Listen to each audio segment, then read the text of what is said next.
Күн құрметті студенттер, бүгін сабағымыздың тақырыбы ұялы байланыс желілерінің элементтері.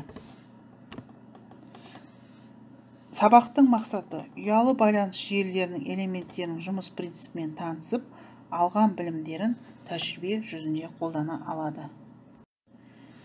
Бірінші суретте жылжымалы байланыстың ұялық желісінің құрылымы көрсетілген. Ұялы байланыс жүйесі қызмет ететін аймақты жабатын ұяшықтар көрінісінде жасалынады. Әдетте ұяшықтар дұрыс алты бұрыш көрінісінде бейнеленеді. Әр ұяшық ортасында өзінің аймағында көшпелі станцияларға қызмет ететін негізгі станция жасалады.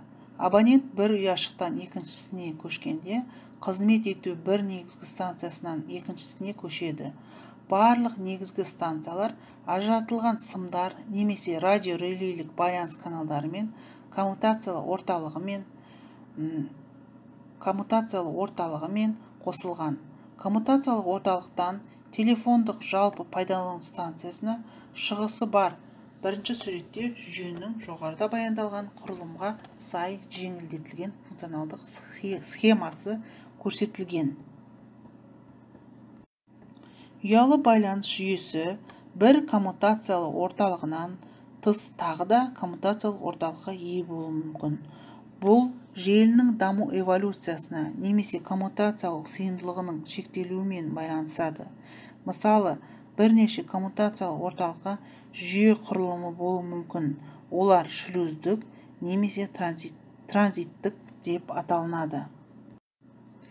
Ең қарапайым жағдайда жүйе бір коммутациялық орталыққа ие болып, онда үй регистрі болады да, ол басқа жүйелер қызмет ететін аймақтармен шекараласпайтын шағын жабық аймаққа қызмет етеді.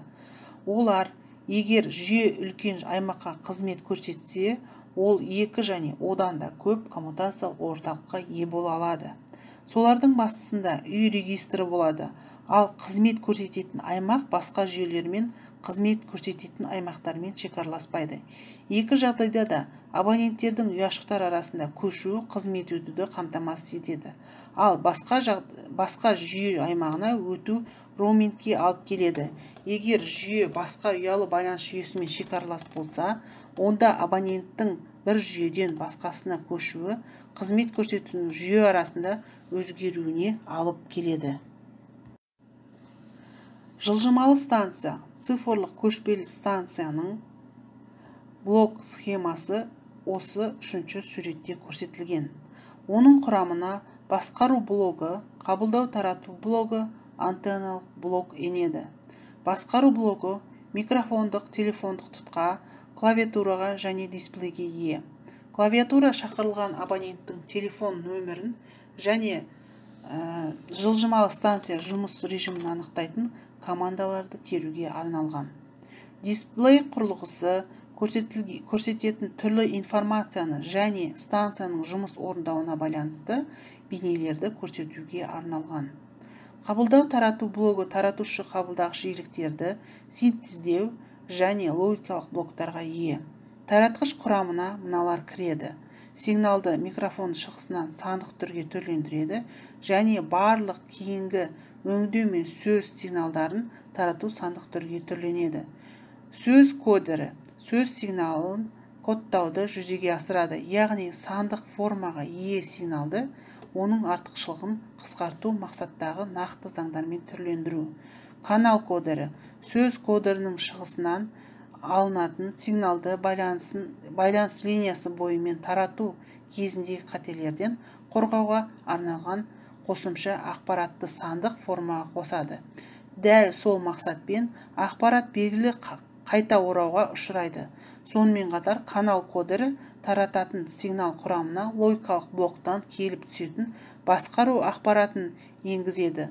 Модулятор кодерленген бейне сигнал ақпаратының тасымалдаушы жиілікке орын ауыстыруын жүзеге асырады. Логикалық блок бұл жылжымалы байланыс жұмысын басқаруды жүзеге асыратын микрокомпьютер. Синтезатор ақпаратты радиоканал бойымен тарату үшін арналған тасымалдаушы жиілік тербелісінің көзі болып табылады. Гетеродин мен жиілік түрлендіргішінің болуы тарату және қабылдау үшін түрлі спектр учаскесінің қолданылатындығымен келісілген. Антенналық блок антенна мен қабылдау тарату коммутаторынан тұрады. Сандық станция үшін соңғысы антенна не таратқыш шығысында қосатын, не қабылдағыш кірісіне қосатын электрондық коммутатор болуы мүмкін. Себебі сандық жүйенің жылжымалы станциясы ешқашанда бір мезгілде қабылдау мен таратуға жұмыс жасамайды. Түйіндесу блогы байланыс линиясы бойымен коммутациялық орталыққа жіберілетін ақпараттың жинақтауын және одан қабылданатын ақпараттың түйінінің шешуді жүзеге асырады. Базалық станцияның коммутациялық орталықпен байланысы үшін әдетте радиорелейлік немесе талшықты оптикалық линия қолданылады, егер олар территория жағынан бір жерде орналаспайтын болса. Базалық станция контроллері станция жұмысын басқаруды және оған сонымен бірге оған кіретін барлық блоктар түйіндерінің жұмыс қабілеттілігін бақылауды қамтамасыз етеді. Сенімділікті қамтамасыз ету үшін базалық станцияның көптеген блоктары мен түйіндері резервтелінеді. Станция құрамына тоқтаусыз қоректің автономды көздері кіреді. GSM стандартына базалық станция контроллерімен бірнеше базалық қабылдағыш таратқыш станциялар кіретін базалық станция жүйесінің ұғымы қолданылады. Ол 5-ші суретте көрсетілген. Бүгінгі тақырып бойынша түсінгенімізді дәптерге жазып, берілген суреттегі схемаларды сызып дәптерімізге көшіреміз. Осы тақырып бойынша қолданылған әдебиеттер мен сілтемелер тізімі бойынша дәптерге орындаймыз тапсырманы. Назар аударып тыңдағандарыңыз үшін рахмет.